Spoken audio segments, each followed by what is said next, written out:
Assalamualaikum warahmatullahi wabarakatuh. Salam sehat untuk kita semua. Semoga kita semua selalu mendapat lindungan Allah Subhanahu wa Ta'ala ya. Diberikan nikmat sehatul afiat serta dimudahkan segala urusannya.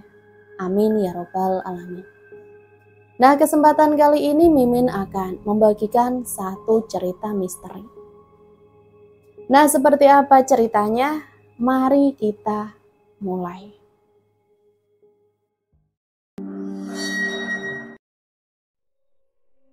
Sore itu matahari mulai tenggelam, perlahan di balik perbukitan.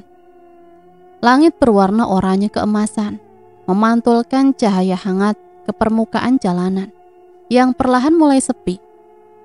Sebuah mobil hitam mewah tampak melaju tenang ke arah timur, menembus lenggang dan hawa senja yang mulai dingin. Mesin mobil berdesing halus, sementara roda-rodanya melibas aspal yang mulai retak di beberapa titik.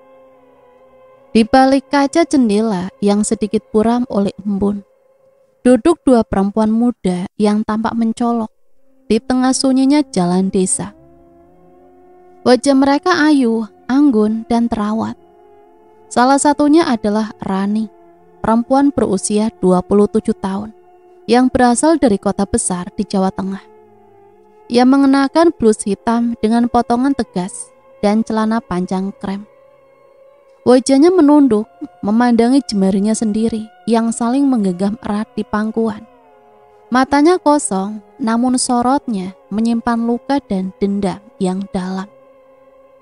Di balik kemudi duduk Nila, sahabat sekaligus teman seperjalanan Rani malam itu. Nila mengenakan kaos putih dan jaket jeans. Sesekali melirik ke arah Rani dengan pandangan khawatir. Mereka hampir tak berbicara sejak 1 jam terakhir. Jalan yang mereka lalui semakin sempit, menandakan bahwa mereka telah meninggalkan peradaban kota jauh di belakang. Masih yakin? Tanya Nila pelan. Suaranya nyaris tenggelam oleh suara ban mobil yang menyentuh kerikil. Rani mengangguk pelan. Aku sudah bulat, ini bukan soal marah, tapi soal pengkhianatan. Nila tak membalas, ia kembali menatap jalanan, membiarkan Rani tenggelam dalam pikirannya sendiri. Ia tahu, luka sahabatnya itu bukan luka sepele.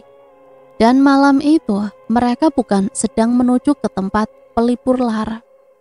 Tujuan mereka adalah desa terpencil di Jember, tempat tinggal seorang dukun tua yang konon sudah malang melintang dalam dunia santet sejak zaman penjajahan.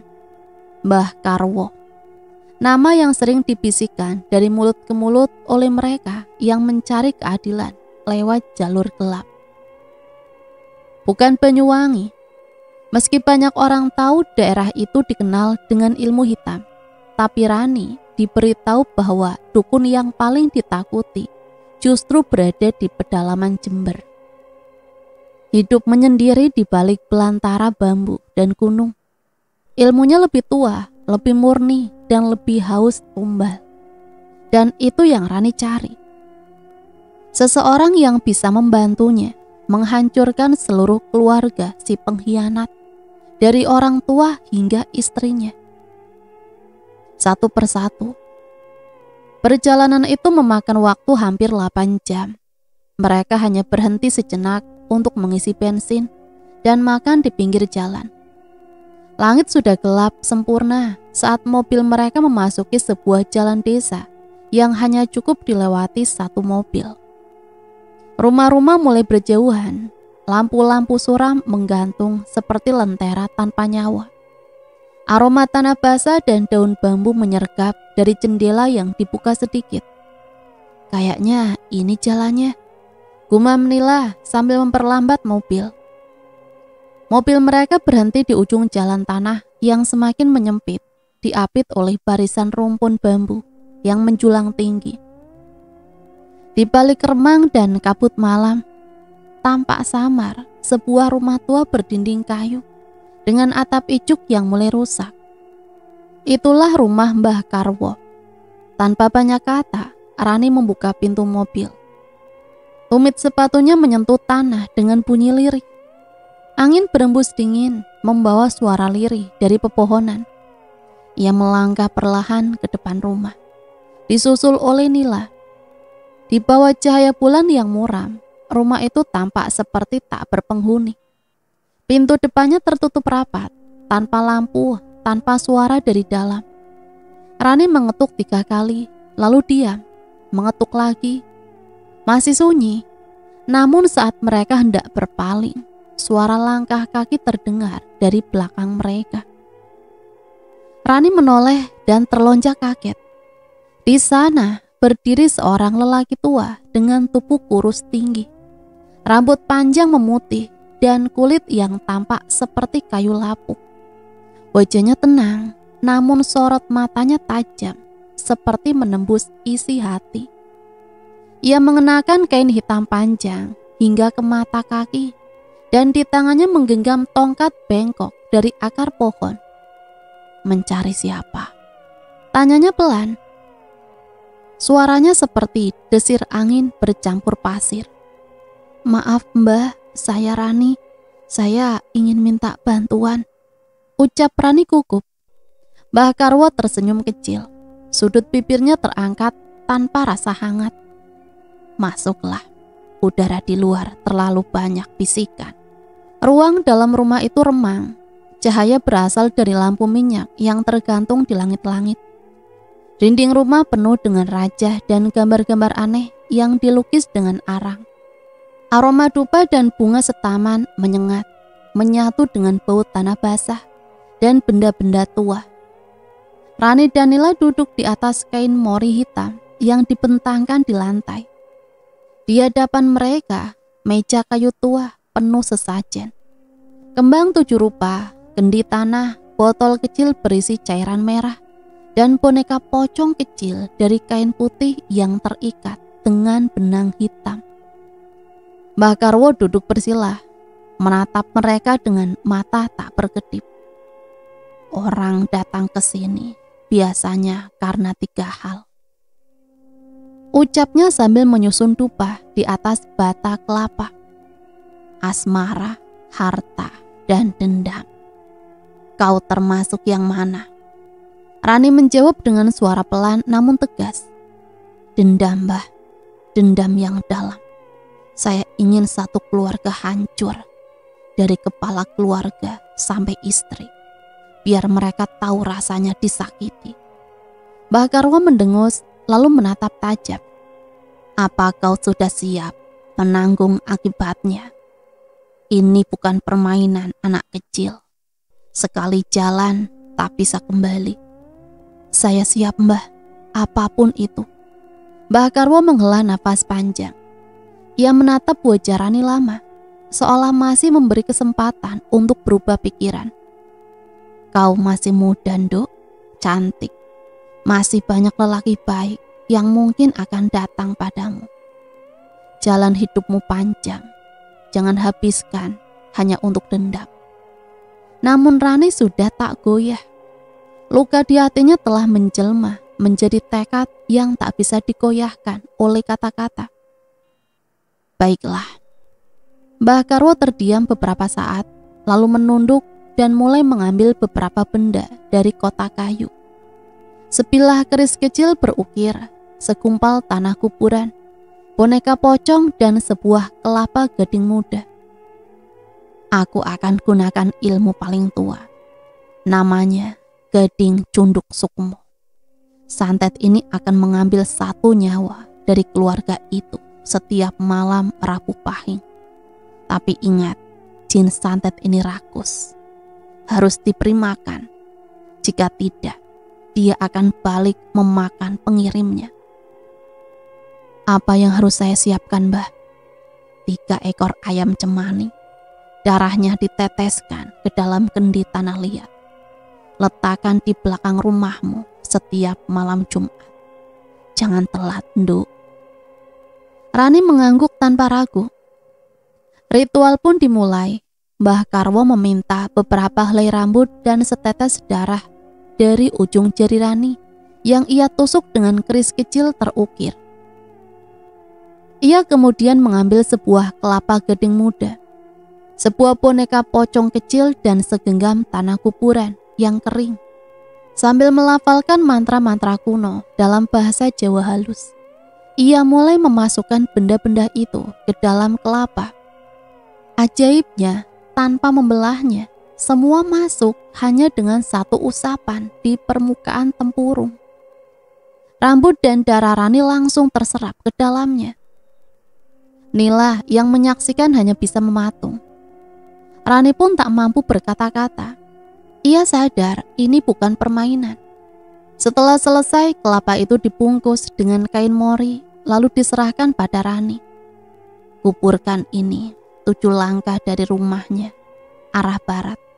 Gali pakai bambu kuning, jangan pakai cangkul, jangan ada yang melihat. Lakukan malam hari tanpa alas kaki, dan baca mantra ini. Ia menyerahkan secari kain bertuliskan aksara aneh. Rani menerima dengan tangan gemetar. Lalu ia memberikan amplop berisi uang, tanda terima kasih, dan berdiri pelan. Di luar mobil masih menunggu dalam gelap. Kelapa itu kini dibaringkan di kursi penumpang belakang. Saat mobil melaju kembali menuju Jawa Tengah, langit belum menampakkan fajar, hanya suara angin dan kesunyian. Kali ini Rani yang mengemudi, wajahnya diam, tatapannya lurus ke depan. Ia tahu sejak malam itu hidupnya tidak akan pernah sama lagi. Pagi itu setelah menempuh perjalanan panjang dari Jember, akhirnya Rani dan Nila tiba di rumah kontrakan Rani. Letaknya di sebuah komplek perumahan sederhana di pinggiran kota besar di Jawa Tengah. Udara pagi masih lembab, matahari belum terlalu tinggi, tapi tubuh mereka sudah diselimuti lelah yang luar biasa. Perjalanan semalam benar-benar menguras tenaga dan pikiran. Nila yang tadi tertidur di kursi penumpang masih setengah sadar saat Rani mematikan mesin mobil. Mereka sempat berhenti sebentar di pasar tradisional tak jauh dari rumah Rani, hanya untuk membeli sebatang bambu kuning, alat penting yang diminta Mbah Karwo untuk mengubur kelapa gading media santet itu. Begitu sampai di dalam rumah, suasana langsung berubah hening. Rumah itu kecil tapi bersih, terdiri dari 2 kamar dan 1 ruang tengah yang menyatu dengan dapur. Rani tidak sendirian di situ. Sejak beberapa bulan terakhir, ia memang menyewa rumah itu untuk menjauh dari keluarganya yang kecewa dan lingkungan sosialnya yang mulai menggunjingkan kisah hidupnya. Mereka melemparkan diri ke kasur empuk yang dingin oleh pendingin ruangan. Nila melepaskan jaketnya dan langsung tertidur di sisi ranjang. Rani, meski tubuhnya lelah, masih sempat menatap langit-langit dengan mata terbuka. Memikirkan malam nanti, ritual pemanggilan maut itu. Namun rasa kantuk akhirnya mengalahkan resah. Perlahan kelopak matanya terpejam. Suara detak jam di dinding menjadi musik terakhir yang didengarnya sebelum tenggelam ke alam mimpi. Dan di sanalah semuanya kembali, masa lalu yang belum mati. Dalam mimpinya, Rani kembali menjadi gadis yang ceria dan penuh cinta. Matahari senja pernah menjadi saksi. Di bawah langit jingga di sebuah taman kecil dekat kampus, 2 anak muda duduk bersebelahan. Rani dengan rambut panjang dikuncir seadanya, tertawa lepas sambil menyuapi Adit gorengan yang dibelinya dari kantin sore itu. Adit tertawa, wajahnya tampak kurus dan letih. Maklum, ia baru saja pulang dari kerja paruh waktu sebagai penjaga warnet. Mereka tidak punya apa-apa selain mimpi dan keyakinan. Kalau nanti aku lulus, dapat kerja tetap, aku lamar kamu ya, kata Adit memandangi langit. Rani tersenyum. Gaji pertama kamu buat cicil cincin aja, aku gak minta mewah. Asal kamu serius, aku serius. Ran, kamu orang yang pertama kali percaya aku punya masa depan. Dan memang benar, Rani lah satu-satunya yang bertahan ketika semua orang meremehkan Adit. Rani yang rela mencicil laptop bekas agar Adit bisa menyusun skripsi. Rani yang menunggu Adit pulang dari lembur sambil bawa nasi bungkus. Rani yang meminjamkan uang tabungan kos untuk Adit bayar SPP terakhir. Semua itu dia lakukan dengan keyakinan bahwa kelak mereka akan sampai di garis akhir bersama. Namun ternyata tidak semua janji punya takdir untuk ditepati.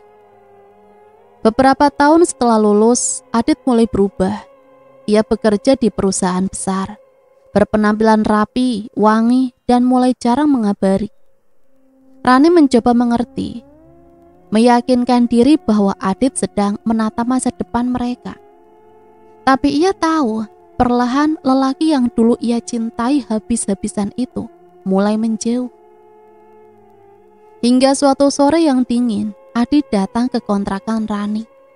Wajahnya berat seperti menanggung beban dunia. "Ran, aku harus ngomong jujur. Maafkan aku, Ran. Aku dijodohkan." Rani menatapnya kosong. "Dengan siapa?" Suaranya nyaris tak keluar. "Namanya Arum, anak dari teman bapak. Orang tuanya punya usaha besar, keluarga terpandang. Dan dari situlah semuanya runtuh. Jadi setelah semua yang aku lakuin buat kamu, kamu malah nikah sama orang lain. Karena keluarganya punya usaha dan karena orang tuamu." Suara Rani bergetar, setengah marah, setengah tak percaya. Adit hanya diam, menunduk. "Kamu tahu gak, Dit? Aku bela kamu waktu teman-temanmu bilang kamu cowok gak punya masa depan. Aku berantem sama orang tuaku karena mereka gak suka kamu. Aku ninggalin banyak hal buat kamu. Kamu tahu itu. Dan sekarang kamu tinggalin aku karena uang." Adit membuka mulut, tapi tak ada kata yang bisa keluar. Beberapa hari setelah itu, Rani datang ke rumah Adit ingin bicara baik-baik pada orang tuanya. Tapi yang ia terima justru ucapan yang menusuk jauh ke dalam harga dirinya.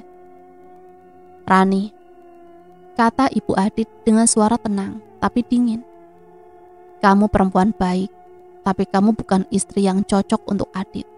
Kamu keras kepala, terlalu bebas. Kami ingin Adit punya pasangan yang bisa menjaga nama baik keluarga." Ayah Adit menambahkan dengan tajam, "Kami tidak mau anak kami hidup susah karena cinta buta.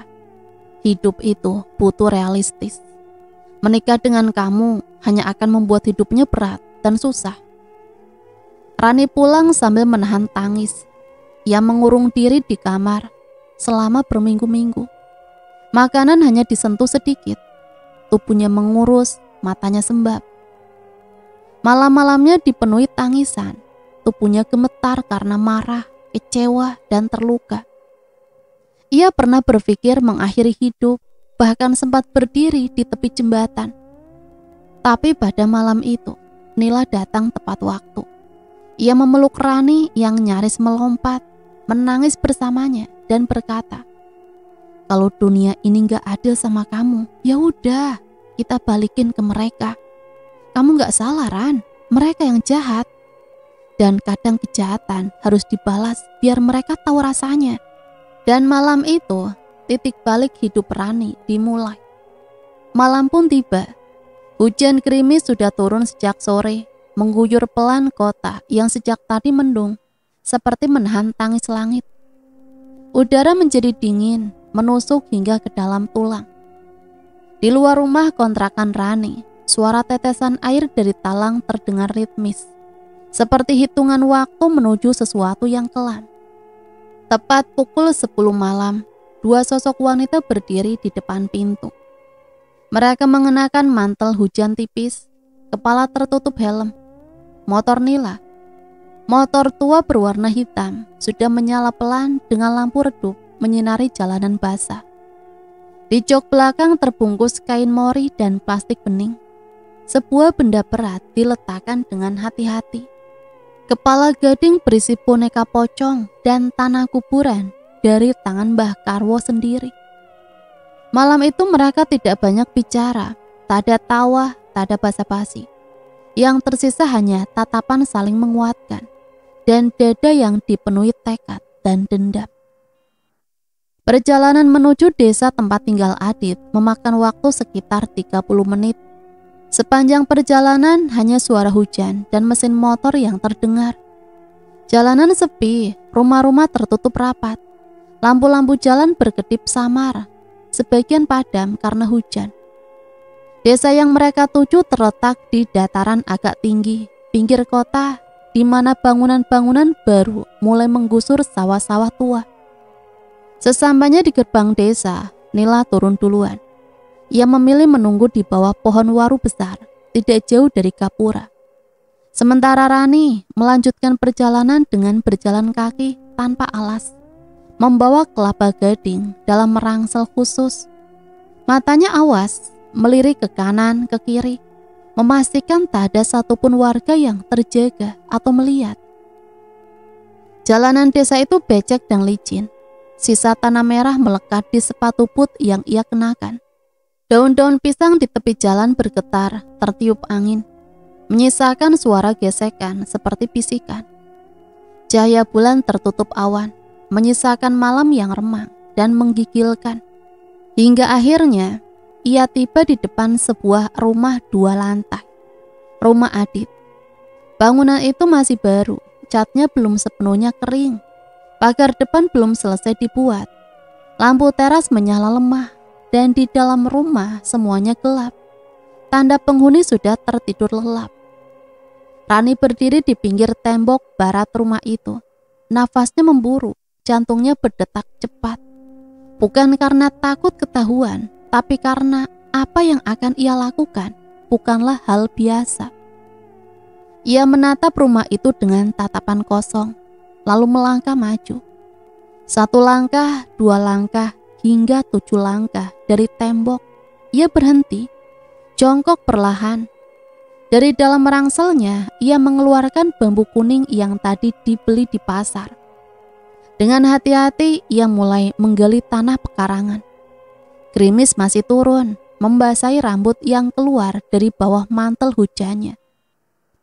Setiap gerakan tangannya terasa berat, bukan karena lelah, tapi karena ia tahu ini adalah penguburan pertama dari kematian yang akan datang. Tanah digali cukup dalam hingga cukup untuk menelan kelapa gading itu. Ia membuka kain mori pelan-pelan, lalu menaruh kelapa itu di lubang, membetulkan posisinya agar utuh dan tak bergeser. Setelah itu, ia menutupnya kembali dengan tanah dan meratakannya dengan telapak tangan. Lalu dengan suara nyaris tak terdengar, Rani mulai melafalkan mantra dari Mbah Karwo. Lantunan itu asing dalam bahasa yang tak dipahami. Namun tiap ucapannya membuat bulu kuduk meremang. Lidah Rani seperti digerakkan sesuatu yang lain, bukan sekedar hafalan. Selesai. Namun belum sempat ia berdiri sepenuhnya, tiba-tiba dari kejauhan terdengar suara lolongan anjing kampung. Panjang, memilukan, dan menggelegar. Rani terdiam sejenak, jantungnya nyaris berhenti. Lolongan itu bersambut dari ujung desa, seolah memberitahu bahwa alam sudah merasakan sesuatu yang berubah malam itu. Ia buru-buru bangkit, memastikan tidak ada yang melihat, lalu berjalan cepat kembali ke jalan semula, di mana Nila sudah menunggu. Mereka berboncengan pulang tanpa banyak bicara. Motor menembus hujan, gerimis yang masih turun. Sesampainya di kontrakan, mantel basah mereka digantung, dan Rani duduk sendiri di tepi ranjang. Tatapannya kosong, bibirnya bergetar, pelan-pelan, lirih seperti gumaman yang menusuk. Kau akan merasakan lebih dari apa yang kurasakan, Dit. Kau dan keluargamu akan tahu rasanya dihancurkan pelan-pelan. Sementara itu di rumah 2 lantai itu, Adit dan Arum tertidur lelap di kamar atas. Wajah mereka tenang, nyaman di balik selimut hangat. Di lantai bawah, kedua orang tua Adit juga sudah terlelap. Tubuh mereka terbungkus rapat. Tak satu pun dari mereka sadar bahwa malam itu adalah awal dari kutukan, bahwa kegelapan telah ditanam dan waktu akan jadi sekutunya. Di luar gerimis masih turun, tapi di balik tanah yang basah itu sesuatu telah bangkit. Pagi itu rumah 2 lantai berwarna abu-abu muda di ujung desa tampak biasa saja. Hujan semalam telah reda, menyisakan embun tipis di kaca-kaca jendela. Burung-burung berkicau pelan dan langit terlihat cerah. Tak ada yang aneh, tak ada yang mencurigakan. Di langit atas, Arum sedang merapikan kerudungnya di depan cermin, mengenakan seragam kantornya dengan blazer coklat muda. Adit suaminya berdiri di sampingnya, mengenakan kemeja putih dan celana bahan abu-abu, lengkap dengan tas kerja di bahu. Keduanya tampak serasi, pasangan muda yang baru menikah beberapa bulan lalu dan masih dalam suasana bahagia. Di lantai bawah, meja makan sudah rapi. Ibu Adit, Bu Yani, seorang wanita parubaya yang anggun, telah menyiapkan sarapan pagi. Nasi goreng, telur mata sapi, dan teh manis hangat. Sang suami duduk di ujung meja, membaca koran seperti biasa. Aroma makanan memenuhi ruangan, menyambut pagi yang tampaknya damai. Mereka makan bersama. Suara piring dan sendok beradu sesekali terdengar diselingi percakapan ringan. "Jangan lupa Arum, sore pulang, jangan malam," ucap sang ibu. "Iya Bu," jawab Arum sambil tersenyum. Setelah sarapan, mereka pun berangkat. Adit dan Arum pamit diikuti oleh ayah Adit yang juga bersiap ke toko bahan bangunan untuk bekerja. Pintu tertutup, rumah kembali sunyi. Tinggallah Ibu Adit sendirian di rumah itu. Setelah membereskan meja makan, ia mulai mencuci piring dan gelas di dapur. Tangannya terampil, wajahnya tenang. Tapi saat semua selesai dan ia hendak mulai menyapu lantai, sebuah hawa berat mulai menyelubungi ruangan. Udara tiba-tiba terasa lebih dingin dari biasanya. Rambut di tengkuknya berdiri. Ia berhenti sejenak, mencoba mengabaikan. Namun telinganya menangkap suara aneh seperti gumaman pelan, bergema dari arah ruang tamu. Suara itu tidak jelas, tidak seperti suara manusia, tapi juga bukan suara mesin. Ia memicingkan mata lalu menggeleng pelan. Mungkin cuma angin, bisiknya, berusaha menenangkan diri. Namun tepat saat ia melangkah ke ruang tengah, lemari besar kayu jati di pojokan ruangan terbuka sendiri dengan suara berderak panjang dan dalam. Suara itu menggema dan membuat jantungnya melonjak. Ia terdiam, matanya membelalak, menatap lemari yang kini terbuka sedikit. Seperti mulut yang menganga. Lemari itu seingatnya dikunci, tak mungkin terbuka sendiri. Pelan-pelan dengan nafas teratur, ia berjalan mendekat. Tangannya gemetar saat menyentuh gagang lemari dan menutupnya kembali. Suara dari pintu lemari yang menutup seakan menggema lama di pikirannya. Namun saat ia berbalik, sesuatu telah berdiri di belakangnya. Sesosok pocong tinggi, tubuhnya menghitam, berlendir. Kain kafannya kotor dan menempel lumpur. Wajahnya rusak, kulitnya mengelupas, mulut robek dari pipi ke pipi. Dan kedua bola matanya merah menyala seperti bara neraka. Ibu Adit tak menyadari sosok itu hanya berdiri diam, menatapnya. Begitu ia berbalik, sosok itu lenyap. Ia menghela nafas lega. Ia tidak tahu betapa dekatnya tadi ia dengan maut. Berusaha mengembalikan ketenangan, ia mengambil sapu dari belakang pintu dan mulai membersihkan lantai. Namun saat hendak menyapu bagian tengah rumah, matanya menangkap sesuatu di lantai keramik putih itu. Jejak kaki merah basah seperti bekas darah segar. Jejak itu mengarah ke dalam menuju kamar pribadinya. Tubuhnya membeku, nafasnya tercekat. Ia mendekat, namun jejak itu tetap ada. Jelas, seolah ada seseorang atau sesuatu yang masuk tanpa membuka pintu. Ia berjalan perlahan menuju arah kamar, tapi tak berani membuka pintunya. Dengan cepat ia kembali ke dapur, mengambil kain pel dan air. Namun saat ia kembali ke ruang tengah, jejak itu menghilang. Bersih, tak ada bekas. Ia berdiri di sana dengan wajah pucat, tubuh gemetar, tangan memeluk dada. Ia yakin bukan halusinasinya. Ia tahu, ia melihatnya.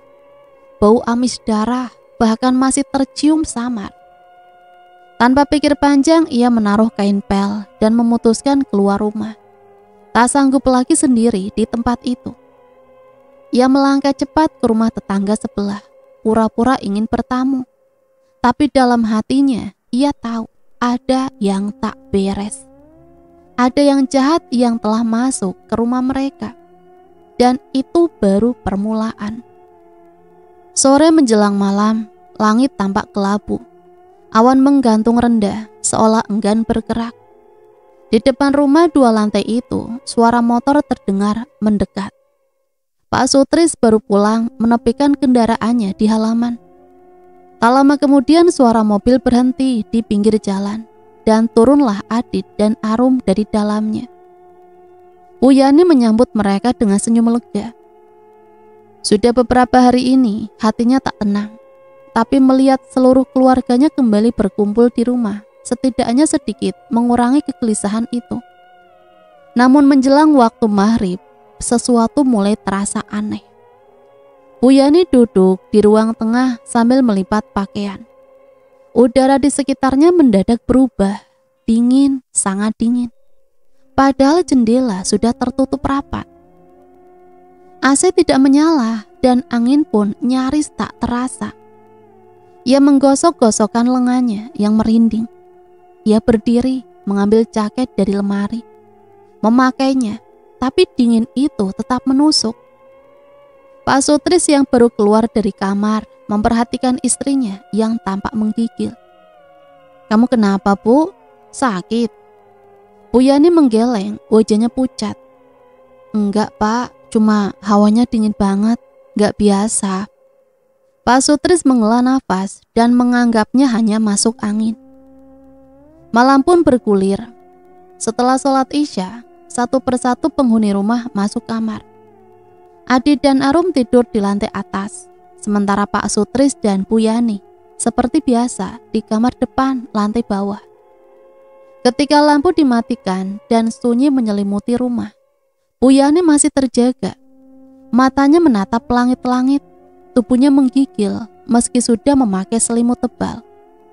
Udara terasa semakin berat. Nafasnya pendek-pendek seperti ada beban di dadanya. Lalu tiba-tiba tubuhnya tak bisa bergerak, seolah ada sesuatu yang menindihnya, menahan seluruh tubuhnya di atas ranjang. Nafasnya tersendat, matanya membuka perlahan, dan di hadapannya hanya beberapa sentimeter dari wajahnya, sesosok wajah mengerikan sedang menatap tajam ke matanya.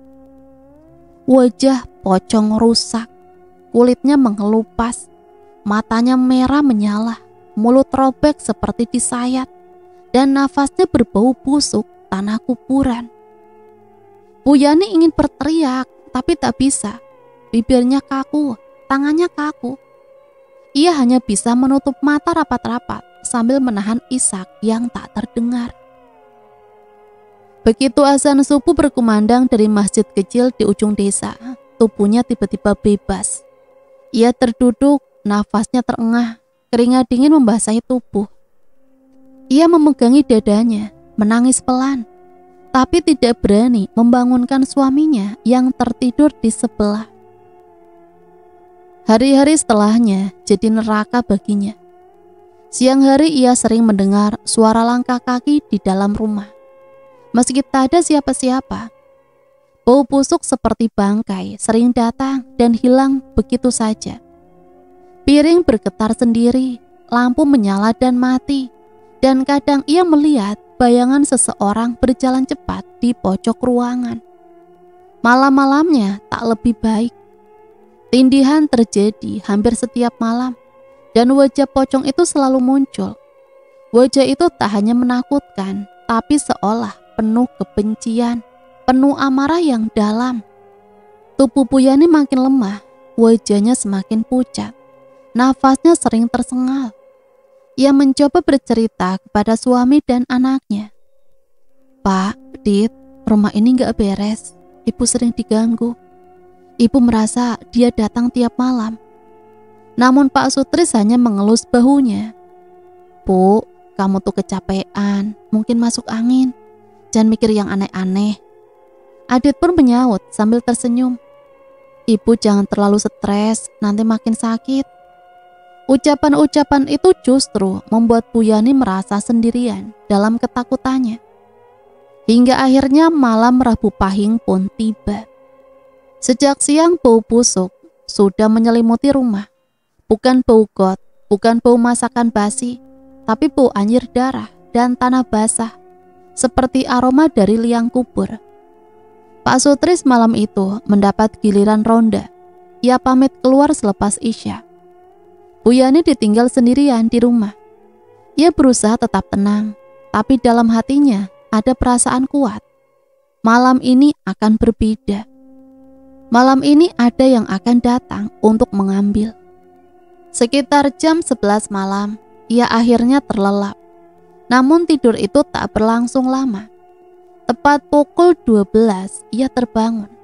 Bukan karena suara, tapi karena rasa sesak yang luar biasa di dadanya. Ketika membuka mata, ia tak melihat ranjang, tak melihat langit-langit. Yang ia lihat adalah sosok tinggi kurus berdiri di samping tempat tidurnya. Bukan pocong, tapi jin santet. Tubuhnya tinggi, kulitnya pucat kehijauan, matanya putih semua tanpa bola mata. Rambut panjangnya acak-acakan, mengenakan baju hitam berlubang seperti bekas terbakar. Kukunya panjang, tajam seperti belati. Nafasnya kasar, dan tanpa suara ia melangkah ke arah Puyani. Tidak, tidak. Puyani ingin berteriak, namun mulutnya terkunci. Jin itu mencekik lehernya dengan tangan dingin dan keras seperti batu. Lalu dengan kuku-kukunya yang mengerikan, ia menusukkan kuku-kuku itu ke perut Puyani, dan satu tangannya lagi menembus lehernya. Darah muncrat, tubuh Puyani mengejang, matanya membelalak penuh teror, dan dalam hitungan detik ia tak bernyawa. Darah menggenang di lantai, menyebar dari tempat tidur hingga ke lantai marmer. Tapi ketika tak lama, semua bekas darah itu hilang seketika. Pukul dini hari Pak Sutris pulang. Ia membuka pintu perlahan. Lelah dan mengantuk, ia langsung menuju kamar, rebah di ranjang. Namun begitu tangannya menyentuh tubuh istrinya, Bu, tubuh itu dingin, sangat dingin. Ia duduk menyalakan lampu. Wajahnya pucat saat menyadari istrinya. Dia membatu, tak bergerak. Dipanggil tak menjawab. Diraba denyut nadinya tak terasa. Mata Puyani melotot, membeku dalam tatapan ketakutan yang dalam. Mulutnya sedikit terbuka, kulitnya membiru. Pak Sutris berteriak, "Adit, Arum, Ibu!" Adit dan Arum terbangun. Mereka berlari turun. Adit menjerit melihat ibunya terbujur kaku di ranjang. Tangis dan panik memenuhi pagi itu. Dan yang paling mengerikan, saat Arum ingin membersihkan tubuh almarhumah, tak ditemukan satu tetes pun darah. Tak ada luka, tak ada bekas apa-apa. Tubuh itu mati dalam ketakutan. mati dalam sunyi, mati dalam kutukan. Pagi harinya jenazah Bu Yani dimakamkan, dipimpin oleh Ustadz desa. Orang-orang mengira itu takdir kematian biasa. Mungkin serangan jantung, mungkin lelah. Tak ada yang mencurigai santet. Tak ada yang tahu bahwa di balik kematian Bu Yani ada dendam dan ritual dari tempat yang jauh. Adit kehilangan ibunya. Ia memeluk Arum erat-erat, mencari penghiburan. Tapi di dalam hatinya, perasaan bersalah dan gelisah mulai tumbuh. Ia tak tahu, ia dan ayahnya adalah target berikutnya. Kabar kematian Bu Yani menyebar perlahan, seperti asap dupa di antara rimbunan pohon bambu. Rani mendapat pesan singkat yang dikirimkan oleh seorang teman lama. Ibunya Adit meninggal kemarin subuh, katanya jantung. Adit kayaknya terpukul banget. Rani membaca pesan itu berulang-ulang, lalu menutup layar ponselnya dengan pelan. Di dalam kamarnya yang sepi, hanya cahaya temaram lampu tidur yang menyinari wajahnya. Bibirnya sedikit tertarik ke atas. Senyum, bukan senyum bahagia biasa, tapi senyum puas, dingin, penuh kemenangan. Ini baru permulaan, bisiknya. Hari-hari pun berlalu dan malam Jumat Kliwon pun tiba. Hari itu Rani bangun lebih awal. Ia dan Nila ke pasar tradisional membeli 3 ekor ayam cemani. Ayam berwarna hitam legam dari bulu hingga kulit dan lidahnya. Burung keramat, kata orang. Namun bagi Rani, malam itu mereka bukan hewan. Mereka adalah persembahan. Menjelang tengah malam, ia mengenakan kain hitam dan menyalakan dupa kemenyan. Di ruang belakang kontrakan, hanya diterangi lampu minyak dan cahaya bulan samar yang masuk dari jendela. Rani memegang satu persatu ayam itu, menyembelihnya dengan pisau kecil yang ia ambil dari dapur. Darah ditampung dalam kendi tanah liat berwarna coklat kusam. Setelah selesai, ia berjalan ke halaman belakang.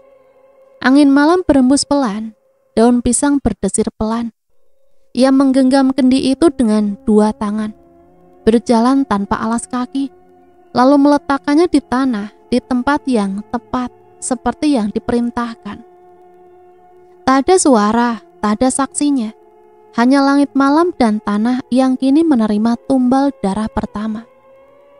Rani berdiri beberapa detik lalu berbisik, "Ambillah darah ini, jin santetku, dan habiskan mereka satu persatu." Setelah itu ia masuk ke rumah dan menutup pintu. Sementara itu di rumah besar 2 lantai itu, Pak Sutris semakin tak tenang. Sejak istrinya meninggal, ia sering merasa ada sesuatu yang mengikuti. Suara langkah di tangga, padahal ia sendirian. Lampu kamar sering padam sendiri. Terkadang saat ia menatap cermin, ia melihat bayangan tinggi berdiri di belakangnya. Tapi saat menoleh, tak ada apa-apa. Malam-malamnya dihantui mimpi buruk. Ia melihat istrinya memanggil dari balik kubur. Tubuhnya pucat dan matanya kosong. Kadang ia melihat bayangan hitam melintas cepat di ujung mata, tapi selalu hilang saat dicari. Ia tidak bercerita kepada siapapun, bahkan Adit. Ia memilih menyimpan semuanya sendiri. Mungkin karena takut dianggap gila, atau karena ia merasa ini hukuman. Dan tepat malam Rabu Pahing kedua, teror itu mencapai puncaknya. Hari itu udara terasa lebih pengap dari biasanya. Rumah tampak gelap walau semua lampu menyala. Arum dan Adit sudah tidur di lantai atas. Pak Sutris duduk sendirian di kursi tamu, menatap kosong ke layar televisi yang menyala tanpa suara. Jam menunjukkan pukul 10. Tiba-tiba dari arah dapur terdengar bunyi sendok jatuh. Pak Sutris berdiri pelan. Ia menatap ke arah dapur. Tidak ada angin, tidak ada orang. Ia melangkah, hatinya berdegup. Semakin dekat, semakin terasa hawa dingin membungkus tubuhnya. Ia berhenti di depan pintu dapur, dan dari kegelapan itu, sosok tinggi menjulang muncul perlahan. Jin santet. Wajahnya seperti daging busuk, mata putih semua, rambut panjang menjuntai, menutupi sebagian wajah, dan kuku-kuku panjang seperti pisau siap mencapik. Tubuhnya seperti tidak menapak lantai, melayang perlahan, mendekat. Astagfirullah! Jerit Pak Sutris mundur, panik. Ia berlari ke dapur, tangannya meraih pisau dapur besar, satu-satunya yang bisa ia pegang untuk melawan. Tapi tubuhnya gemetar, nafasnya kacau. Dan saat ia menoleh lagi, jin itu sudah tepat di hadapannya. Pak Sutris mengayunkan pisau sekuat tenaga. Sekali, dua kali, tapi yang ia tusuk bukan makhluk itu. Jin itu menembus pisau seperti asap. Dalam kepanikan, pisau itu terlepas dan mengarah ke tubuhnya sendiri. Ujung pisau menancap tepat di bagian bawah rusuk, menembus ke dalam. Pak Sutris terjerembab, nafasnya terengah. Darah mulai keluar, membasahi lantai. Matanya terbuka. Melihat jin santet itu kini tersenyum mendekatinya, lalu perlahan menghilang menjadi kabut hitam. Pak Sutris tergeletak, tubuhnya kejang, lalu diam. Pagi harinya Adi turun dan menemukan ayahnya tergeletak di lantai dapur. "Pak, Pak!" teriaknya membangunkan Arum dan para tetangga. Beberapa orang datang, mereka menyangka Pak Sutris terpleset dan tertusuk pisau saat hendak mengambil air atau memasak.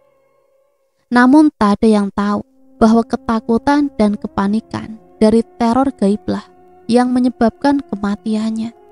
Rani menyimpan kendi kosong itu ke dalam lemari, siap mengisinya kembali di Jumat Kliwon berikutnya. Satu jiwa lagi menunggu giliran.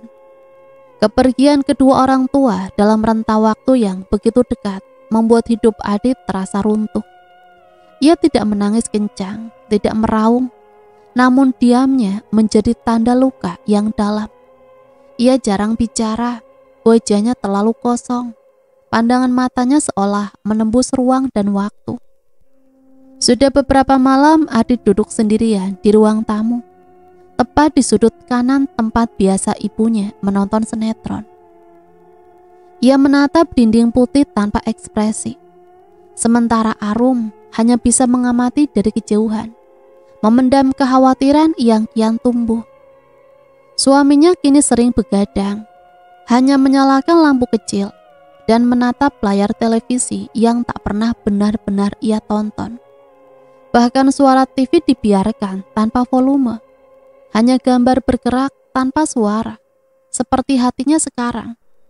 Ia tak makan dengan lahap, terkadang hanya menyendok 2 suapan nasi lalu ditinggalkan. Tidurnya pun tak teratur, dan kalaupun tertidur seringkali terbangun dengan nafas terengah, seolah mimpi buruk memburunya. Arum menyadari ada sesuatu yang tidak beres, tapi ia ragu. Ia tidak ingin menambah luka Adit, namun rasa itu terus mengusik. Ada satu hal yang tak bisa ia abaikan. Kedua mertuanya meninggal di hari yang sama, Rabu Pahing, dan dalam keadaan serupa. Malam itu sekitar pukul 10 malam.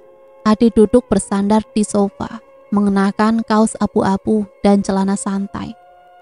Di depannya secangkir kopi yang sudah dingin. Ia tidak menyentuh, tangannya menyilang di dada. Mata tak berkedip memandangi bayangan dirinya sendiri di kaca lemari hias. Arum yang sejak tadi mengintip dari dapur akhirnya menguatkan hati. Ia duduk pelan di sebelah suaminya. Udara malam terasa ganjil, seolah angin tidak berani masuk ke dalam rumah itu. Dengan suara lembut, Arum memulai. "Mas, aku ingin bicara sesuatu penting." Adi tidak menoleh. Ia hanya mengangkat alis pelan, masih menatap kosong ke depan. "Apa yang ingin kau bicarakan, Dik?" Jawabnya datar, suaranya berat. Arum menatap wajah suaminya dengan penuh hati-hati. Mas, sadar enggak kalau ibu dan bapak pergi di hari yang sama? Adit diam, tidak merespon. Arum melanjutkan menahan nafas. Dua-duanya meninggal Rabu Pahing dan dalam rentan waktu 40 hari sebelum mereka meninggal. Ibu dan bapak juga sempat mengeluh kedinginan, Mas. Aku dengar langsung waktu bapak cerita. Mereka juga sudah tidur. Ada yang gak biasa, Mas. Suasana di ruangan tamu mendadak sunyi dari sebelumnya. Hanya detak jam dinding terdengar pelan dan teratur. Adit tetap diam. Aku takut, Mas. Ini bukan kematian biasa. Aku curiga ini gangguan gaib. Adit akhirnya menoleh pelan. Tatapannya dingin. Maksudmu santet? Arum menelan ludah, lalu mengangguk pelan. Iya, Mas. Aku takut ada yang kirim sesuatu ke keluarga kita. Namun Adit tiba-tiba menghela napas panjang. Ia berdiri, menatap Arum dengan wajah yang mulai berubah. Udahlah, Dek, jangan tambah beban pikiran dengan hal-hal enggak masuk akal. Aku ini masih berduka. Aku kehilangan 2 orang tuaku. Jangan tambah-tambahin dengan cerita mistis. Nada suaranya agak meninggi, tapi masih ditahan. Aku capek, aku muak. Ibu dan bapak sudah pergi. Itu takdir, bukan santet. Bukan hal mistis. Kamu tuh malah bikin aku tambah sakit kepala. Arum terkejut.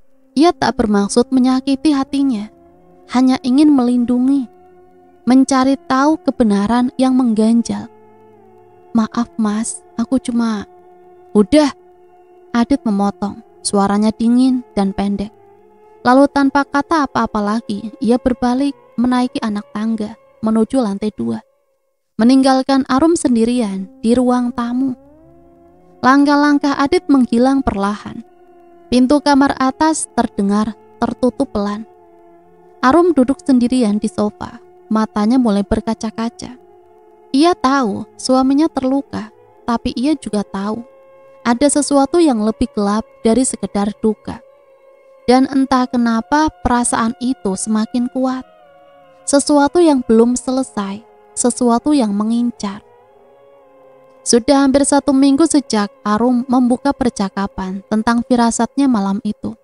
Sejak itu pula Adit tak pernah benar-benar tidur nyenyak. Tatapan matanya tampak lebih kosong dari biasanya. Kulitnya pucat dan nafasnya sering berat, meski tidak beraktivitas berat. Di malam-malam yang semakin dingin, Adit mulai merasa tubuhnya tak wajar. Udara terasa menusuk tulangnya. Bahkan ketika semua jendela sudah tertutup dan AC dimatikan, selimut yang tebal pun tak mampu menghangatkannya. Berkali-kali ia menggosok tangannya sendiri, berharap hangat kembali, tapi gagal. Dan malam itu, tepat saat jam dinding berdentang 3 kali, mimpi baru pertama itu datang. Dalam mimpi itu, Adit berdiri di tengah tanah kuburan yang sunyi. Kabut menggantung rendah menutupi setengah kakinya. Di kejauhan 2 sosok berpakaian putih berjalan lambat ke arahnya. Semakin dekat, wajah mereka terlihat. Itu ibu dan bapaknya, tapi dalam bentuk pocong. Kain kafan membungkus tubuh mereka dengan kencang. Namun wajahnya tak tenang. Mata mereka melotot kosong dan mulutnya bergerak pelan. Adit, ikutlah bersama kami. Adit mundur ketakutan, tapi kakinya terasa berat, seolah tanah menariknya ke bawah. Ia ingin menjerit, tapi suaranya tak keluar. Kedua pocong itu makin dekat, nafasnya tercekat, dan saat kedua pocong itu menyentuh pundaknya, Adit terbangun. Dengan keringat membanjiri wajah. Mas, bangun mas. Arum mengguncang tubuhnya. Nafas Adit terengah-engah, matanya masih mencari-cari kenyataan. Mas, mimpi apa mas? Tanya Arum cemas. Adit memejamkan mata, menunduk. Cuma mimpi ibu sama bapak, mimpi biasa aja kok. Tapi malam itu bukan sekedar mimpi. Sejak saat itu, sosok pocong mulai menghantuinya. Bukan hanya dalam tidur. Pagi harinya saat ia mencuci muka di kamar mandi, Adit menatap pantulan wajahnya di cermin. Namun di belakangnya, sekilas terlihat bayangan pocong berdiri diam di pojok kamar mandi. Ia menoleh cepat. Tidak ada apa-apa, tapi dadanya berdenyut hebat. Di kantor ia mulai berteriak sendiri di tengah kesibukan. Kadang ia melihat sosok putih berdiri di balik pintu ruangannya, atau sekelebat melintas di belakang komputer. Teman-teman sekantor mulai membicarakan kondisi Adit secara diam-diam. Adit makin aneh ya, kayak orang ketakutan terus. Sementara tubuhnya pun mulai melemah. Awalnya hanya batuk kecil, namun anehnya batuk itu selalu disertai darah sedikit saja. Tapi cukup membuatnya panik. Namun setiap kali Arum menanyakan, ia hanya tersenyum samar. Cuma batuk biasa, Dek. Arum tahu suaminya menyembunyikan sesuatu. Wajahnya tampak makin pucat dari hari ke hari. Berat badannya pun turun drastis. Tapi Adit tetap bersikeras bahwa semua baik-baik saja. Hingga akhirnya pagi itu datang. Mereka duduk bersama di meja makan. Arum menyajikan bubur dan segelas susu hangat. Adit duduk dengan kepala tertunduk seperti biasa, tanpa semangat. Namun baru saja sendok bubur masuk ke mulutnya, wajah Adit berubah pucat. Ia menahan perutnya, lalu tangannya gemetar. "Mas, kenapa mas?" Arum panik. Adit mencoba bicara, tapi hanya suara serak yang keluar. Tiba-tiba ia membungkuk ke samping dan muntah darah banyak. Darah merah pekat memuncrat dari mulutnya, membasahi lantai. Arum menjerit, berlari ke sisinya. "Mas, astagfirullah, mas!" Adit terbatuk keras, lalu duduk lemas di lantai. Tangannya berlumuran darah, wajahnya tak hanya pucat, tapi seperti kehilangan cahaya. Arum langsung meraih tas, mengambil kunci mobil. "Kita ke rumah sakit sekarang. Ini bukan sakit biasa, mas." Namun Adit hanya menggeleng pelan. "Aku gak ngerti ini apa." Meski setengah tak percaya, Adit akhirnya setuju. Di sepanjang perjalanan ke rumah sakit, ia hanya diam, kadang memejamkan mata, kadang membuka sedikit dan menatap kosong ke jendela. Di rumah sakit ia menjalani serangkaian pemeriksaan, tes darah, ronsen paru-paru, scan tubuh, dan setelah 2 jam, dokter datang dengan wajah serius. "Kami tidak menemukan kelainan yang bisa menjelaskan pendarahan ini, Pak Adit. Secara medis organ-organ Bapak terlihat baik, tapi gejala ini jelas nyata." Adit dan Arum saling berpandangan. "Apa maksudnya, Dok?" tanya Arum pelan. Dokter hanya menghela nafas. "Saya tidak bisa memberi kesimpulan pasti, tapi jika boleh jujur, ini di luar nalar medis. Kami akan merujuk ke spesialis lain, tapi jika ada hal lain secara non-medis." Dokter itu berhenti, tak melanjutkan. Namun kata-katanya cukup membuat pikiran Adit mulai goyah. Untuk pertama kalinya, ia bertanya dalam hati, apa ini benar-benar bukan penyakit biasa? Sejak hari itu Adit muntah darah, Arum tak pernah lagi bisa tidur tenang. Malam-malamnya dipenuhi kecemasan. Setiap batuk kecil Adit membuat jantungnya berdegup. Ia tak lagi percaya bahwa ini sekedar penyakit biasa. Ada sesuatu yang jauh lebih besar. Dan karena suaminya masih keras kepala, menolak semua penjelasan spiritual, Arum memutuskan diam-diam mencari bantuan. Siang itu Adit masih di kamar, tertidur lemas setelah minum obat dari dokter. Arum keluar perlahan. Ia sengaja tidak memberitahu. Ia hanya berpamitan sebentar. Katanya ingin membeli bahan makanan, namun bukan pasar yang ia tuju.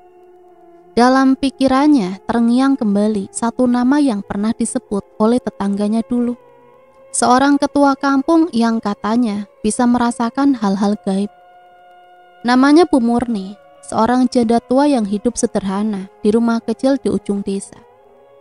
Rumah Bu Murni tampak tua, dikelilingi semak-semak dan pohon mangga besar yang rimbun. Pagar kayunya berderit saat Arum membukanya. Angin sore bertiup pelan, membawa aroma dupa yang samar dari dalam rumah itu. Arum meragu sejenak di depan pintu. Tapi saat ia hendak mengetuk, "Masuk saja, Nduk. Aku sudah tahu kau akan datang." Suara parau dari dalam terdengar. Jantung Arum berdegup. Ia membuka pintu perlahan. Di dalam ruangan sederhana itu hanya diterangi cahaya kuning dari lampu gantung tua. Seorang wanita tua berjilbab lusuh duduk di atas tikar pandan.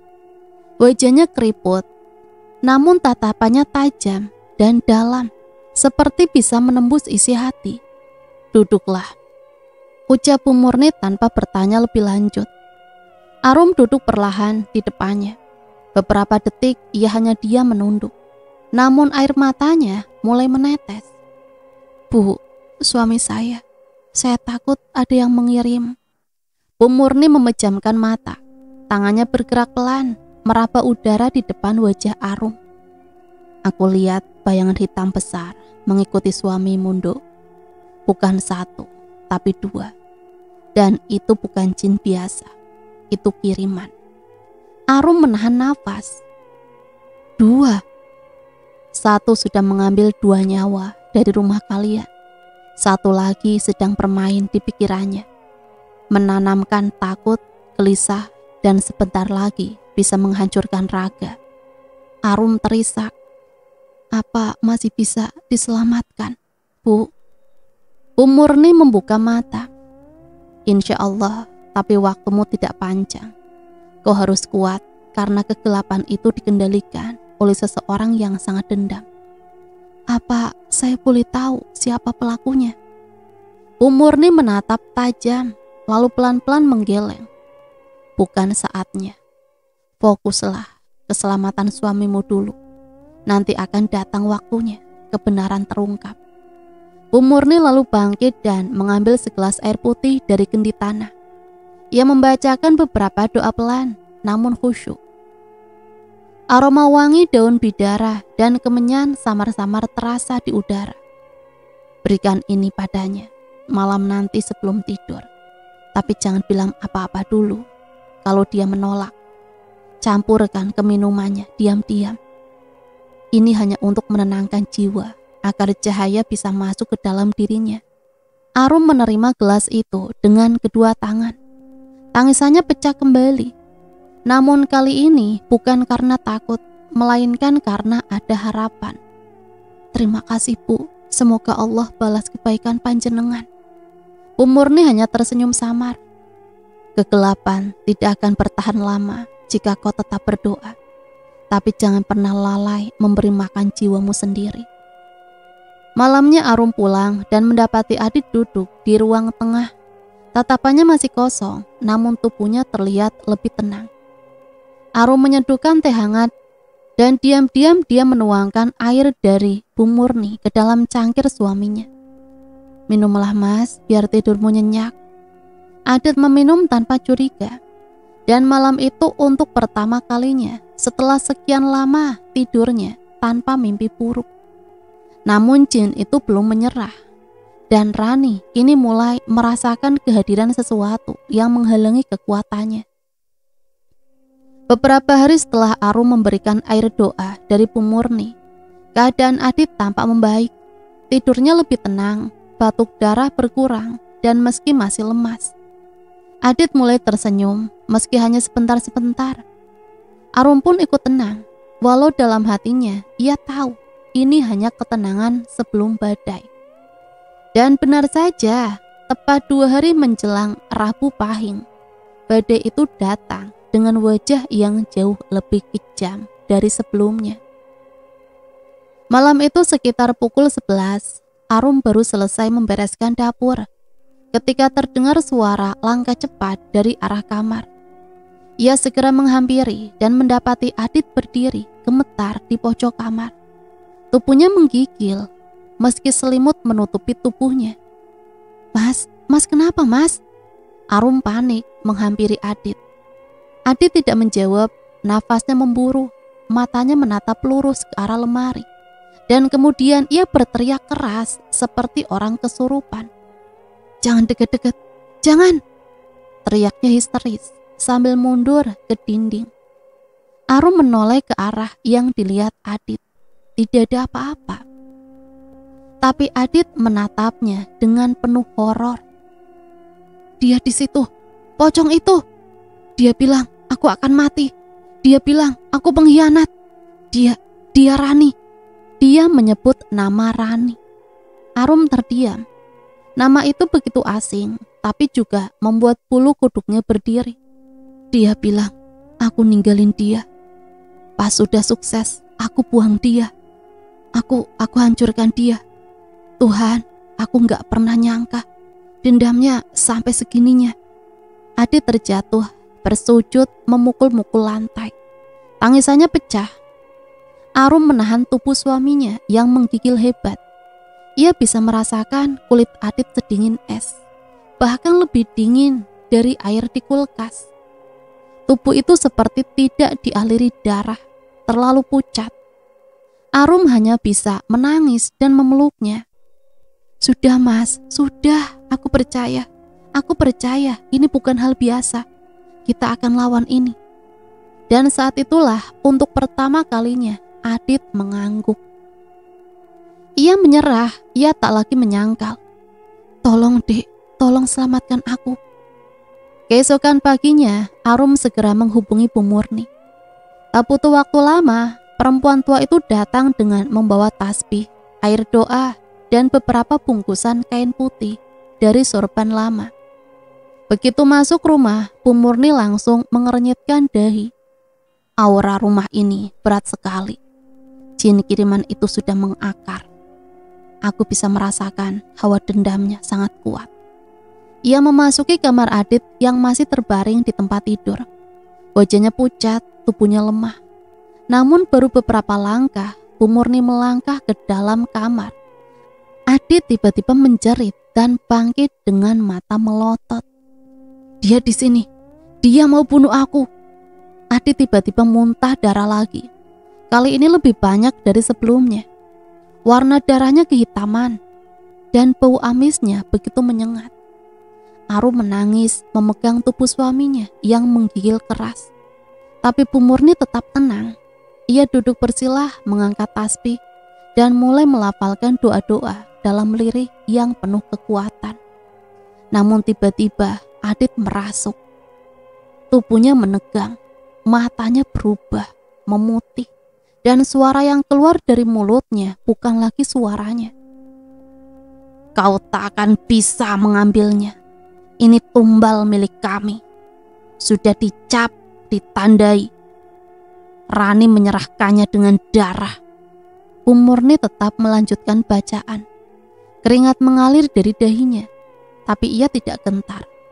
Adit mengerang kesakitan, menggigit lidahnya. Tubuhnya bergetar hebat. Allahu Akbar, ini bukan jin biasa. Gumam Bu Murni dengan nafas berat. Setelah beberapa menit bacaan doa yang panjang dan lantang, tubuh Adit mendadak lemas dan roboh. Ia tak sadarkan diri. Nafasnya tersisa pelan. Arum memeluknya dengan panik. Bu, mas saya kenapa bu? Bu Murni menghapus keringatnya dengan sapu tangan. Ini belum selesai, Nduk. Malam Rabu Pahing nanti adalah puncaknya. Dia akan datang lagi, dan kali ini untuk mengambil nyawa. Ia menatap Arum dalam-dalam. Kau harus siap. Aku akan datang lagi nanti malam. Siapkan air wudhu, sajadah, dan niat yang kuat. Karena kita akan bertarung dengan sesuatu yang sangat mengerikan. Angin berembus pelan dari jendela yang tak tertutup rapat. Dan waktu terus bergerak menuju malam, Rabu Pahing. Langit malam itu seolah mengerti bahwa ada yang akan mati. Hujan turun rintik-rintik sejak maghrib. Angin berembus tidak seperti biasa, menderu panjang seperti suara tangisan dari langit. Arum berdiri di depan jendela, menatap gelap malam yang meringkuk di balik dedaunan. Di ruang tengah Bu Murni sudah duduk bersilah, mengenakan jubah putih yang lusuh, namun harum aroma kemenyan. Di depannya sajadah sudah terbentang, tasbih di tangan dan botol air doa di sampingnya. Adit masih terbaring di ranjang kamar, nafasnya berat dan mata tertutup. Wajahnya pucat seperti orang yang telah lama mati. Hanya garis tipis di dadanya yang menunjukkan ia masih bernyawa. Malam ini penentuan, Dok, kata Bu Murni sambil menatap Arum. Kita tidak tahu apa yang akan terjadi, tapi kita akan berusaha semampunya. Sisanya serahkan pada Gusti Allah. Arum hanya mengangguk pelan, tangannya gemetar, tapi hatinya mencoba teguh. Ia berdiri di samping Adit, menggenggam tangan suaminya yang dingin seperti es. Dan tepat pukul 12 malam, resmi berganti menjadi Rabu Pahing. Semuanya berubah. Lampu mendadak padam serempak, angin menerobos masuk lewat jendela yang tertutup. Aroma busuk melayang di udara seperti daging terbakar dan kembang layu. Dari arah pintu terdengar suara langkah kaki menyeret perlahan, tapi menghantam lantai dengan berat. Dan kemudian ia muncul, sosok tinggi kurus, rambutnya panjang tak terurus. Baju hitamnya sobek dan lengket darah. Wajahnya bukan wajah manusia. Pucat hitam dengan mata putih membelalak, seperti hendak meledak keluar. Jin santet. Makhluk itu menggeram, lalu menunjuk Adit dengan kukunya yang panjang seperti pisau. Nyawanya milikku. Tumbal telah diberikan. Kau tak akan menghalangi, wanita tua. Bu Murni berdiri perlahan, tubuhnya bergoyang, namun matanya tak gentar. Ia mulai melafalkan ayat-ayat doa. Tangannya menengadah, tasbih berputar cepat. Cahaya putih samar mulai muncul dari sekeliling tubuhnya. Namun jin itu menjerit keras, dan dengan satu lompatan ia menerjang Bu Murni. Pertarungan pun pecah. Bu Murni mencoba bertahan. Bacaan doanya meluncur deras. Namun kekuatan jin santet itu terlalu buas, terlalu kelam, terlalu dalam dendamnya. Ia menghantam Bu Murni dengan pukulan gaib yang membuat tubuh Bu Murni terpental ke dinding. Darah merembas dari mulutnya. Bu Murni! Arum berteriak. Dan saat itu jin itu berbalik menatap Adit. Giliranmu. Adit membuka mata. Matanya merah. Ia menjerit ketakutan. Tidak, tidak. Dalam satu hentakan, jin itu melompat, menindih tubuh Adit, lalu mencapik tubuhnya dengan kuku, dengan taring, dengan amarah. Darah muncrat. Adit menjerit, mengerang, lalu diam. Tubuh Adit terkulai, tak bergerak lagi. Matanya terbuka, menatap langit-langit. Nafasnya terhenti. Adit telah tiada. Arum menjerit histeris, tubuhnya gemetar. Namun jin itu belum puas. Ia berbalik ke arah Arum, melangkah mendekat sambil tertawa. Kau juga akan mati. Semuanya harus mati. Namun tiba-tiba, tepat saat tangan jin itu hendak mencengkram leher Arum, mata Arum mendadak kosong. Tubuhnya menegang, dan sesuatu mengambil alih tubuhnya. Suara yang keluar dari mulut Arum bukan suara perempuan, bukan suaranya sendiri. Aku adalah darah yang kau sentuh. Aku adalah penjaga yang kau ganggu. Aku adalah kakeknya. Bu Murni yang terbaring di lantai membuka mata lebar. Allahu Akbar. Khotam leluhur turun. Tubuh Arum berdiri tegak, mata menatap lurus ke arah jin. Langkahnya mantap, aura panas mulai menyelimuti ruangan, dan pertarungan baru dimulai. Sosok dalam tubuh Arum melafalkan doa dengan suara yang begitu dalam, tua, dan penuh energi spiritual. Jin santet meraung, tubuhnya mulai terbakar. Asap keluar dari matanya, dari mulutnya. Bacaan ayat mengeras seisi ruangan. Jin itu menjerit, terbakar hebat. Tubuhnya mulai terbelah, mengepul api dari dalamnya. Dan dalam satu teriakan terakhir, "Rani!" Jin itu meledak, menjadi abu, terbakar habis oleh api roh yang suci. Tubuh Arum roboh, ia pingsan. Beberapa menit kemudian Arum tersadar, nafasnya berat, tangannya menggenggam sesuatu, baju suaminya. Ia menoleh ke samping, Adit sudah tak bernyawa. Wajahnya pucat, damai, namun dingin dan kaku. Arum berteriak, tangisannya pecah. Seluruh tubuhnya gemetar. "Mas, bangun mas. Kita udah selamat mas. Kita udah menang. Kenapa kamu pergi mas?" Ia meraung, menunduk ke dada suaminya. Menangis seperti anak kecil yang kehilangan dunianya. Di sudut ruangan Bu Murni duduk lemas. Ia mengusap air mata dan darah dari wajahnya. "Maafkan aku, Nduk. Aku tak sangka kekuatan jin itu begitu kuat. Tapi sekarang semuanya sudah berakhir." Arum memandang tubuh suaminya dan langit di luar mulai berubah dari hitam menjadi biru kelam. Hari baru telah datang, tapi tak semua yang kita cinta bisa ikut bersamanya. Pagi itu langit masih kelabu, matahari enggan bersinar penuh, seolah turut berduka atas kepergian Adit. Lelaki yang tak pernah tahu bahwa cinta masa lalunya akan menjadi sebab ajalnya. Di pemakaman umum desa, sejumlah warga berkumpul dengan raut wajah muram. Tapi bisik-bisik pelan mengalir di antara mereka. Keluarga Pak Sutris meninggal semua di malam Rabu Pahing. Santet itu. Tiga-tiganya dan mati semua. Aneh lagi matinya. Arum berdiri dengan tubuh lemas, mengenakan kerudung hitam dan pakaian berkabung. Tangannya gemetar menaburkan bunga terakhir ke atas makam Adit. Ia menahan tangis, tapi matanya sudah bengkak. Di antara pelayat yang datang muncul sosok wanita asing. Ia mengenakan kerudung biru tua dan kacamata hitam. Berdiri tak jauh dari Arum. Saat para pelayat mulai bubar, wanita itu menghampiri Arum secara perlahan. "Kamu Arum, istri Adit?" "Iya," ucapnya dengan suara lembut namun jelas. Arum menoleh, bingung. "Iya mbak, maaf, kita kenal." Wanita itu menghela nafas. "Aku hanya ingin kau tahu bahwa semua ini bermula dari seseorang yang bernama Rani. Ia dan Adit pernah bersama sangat lama, bahkan sejak Adit belum punya apa-apa. Tapi saat keluarga Adit berada di atas, Adit meninggalkannya, dan itu menghancurkan Rani." Arum menahan nafas. Nama itu, Rani.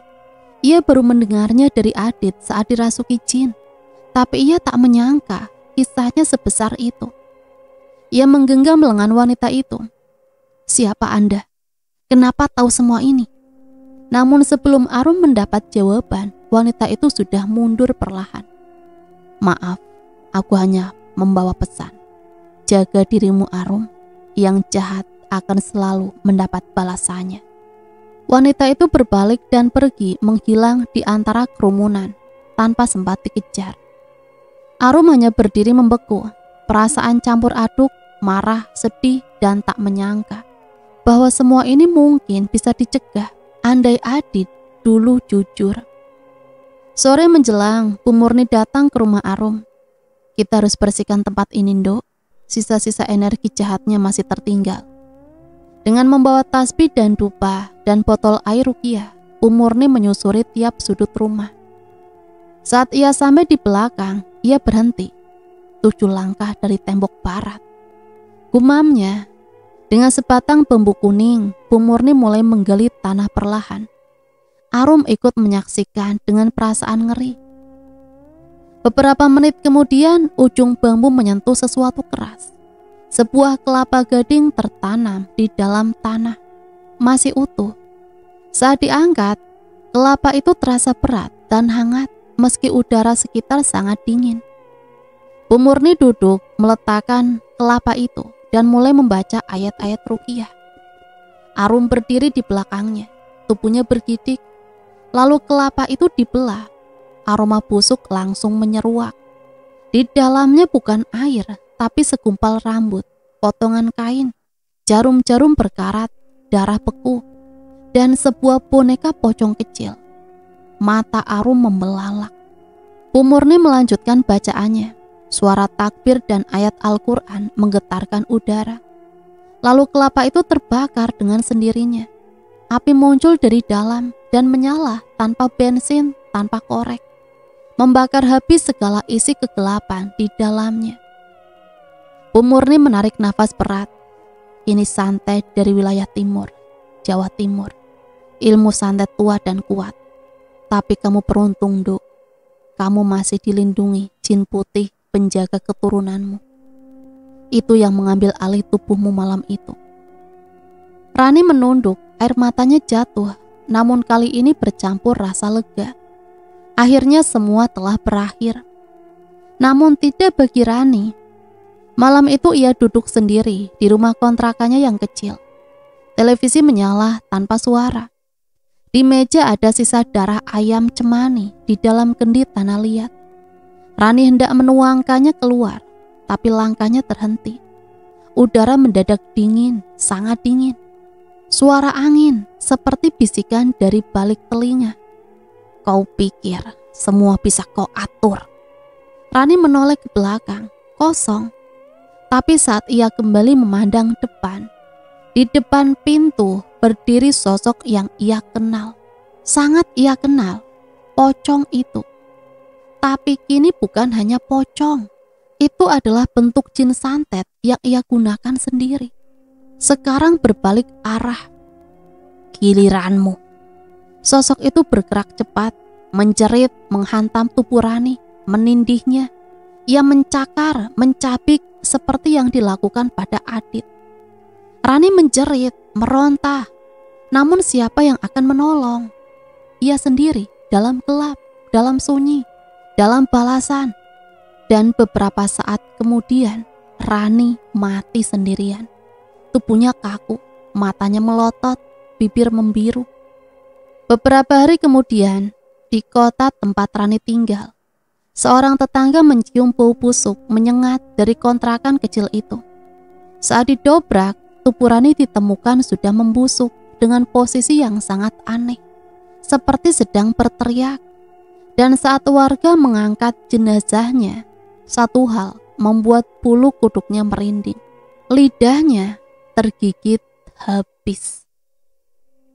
Dan cerita selesai sampai di sini. Itulah akhir dari kisah Rani. Semoga cerita ini bisa menemani hari-hari teman-teman semua ya. Dan semoga bisa kita jadikan pembelajaran. Sampai di sini Mimin pamit undur diri, mohon maaf apabila banyak salah kata. Sampai berjumpa kembali di cerita-cerita misteri selanjutnya. Matur nuwun, wassalamualaikum warahmatullahi wabarakatuh.